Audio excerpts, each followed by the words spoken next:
experiences matter more this time around? Well, I mean, a lot of people are thinking about spending their bonuses in different ways. This is not going to be the year of the splurge. And for a lot of people, especially millennials, experiences don't cost as much, but they have more value.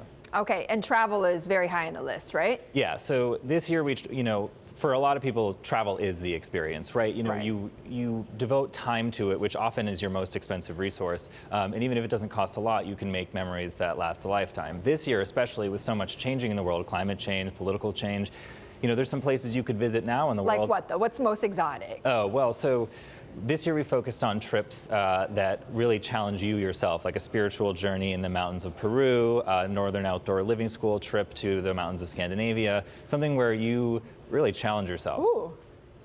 Chris, I fancy a bit of Central Asia's Vegas, heading to Turkmenistan. How about that? Yeah, we included Turkmenistan on the list because it really pushes your boundary as a traveler, and it's unlike anywhere that you've ever been. It makes you feel different as a person to even be there, and it's really stupendous, the architecture and the geography, so we thought we'd put a little twist by having that in there.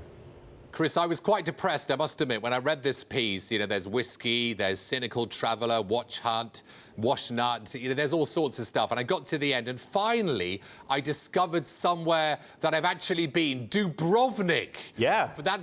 That's for the film buff out there, isn't it? I'm a huge film buff, but I didn't go there because of Game of Thrones. But, I mean, it's a beautiful place, isn't it? I mean, it's amazing to see something that you watch on television that you really feel attached to in real life and see the real life inspirations for it. So that's why we included those locations from those movies. But what if you are, a materialistic person and you like your watches and your cars and your things? So say you're a car buff, right? And you could spend $200,000 on a Bentley, or you could spend $20,000 on a Bentley experience where you get to drive all of the cars in Finland on an ice lake. You learn how to ice drive. Ooh. The luxury car brands set up these experiences for fans of the brand so you can try all the other things and you don't necessarily have to spend all that money on the car. How do I get an assignment like that?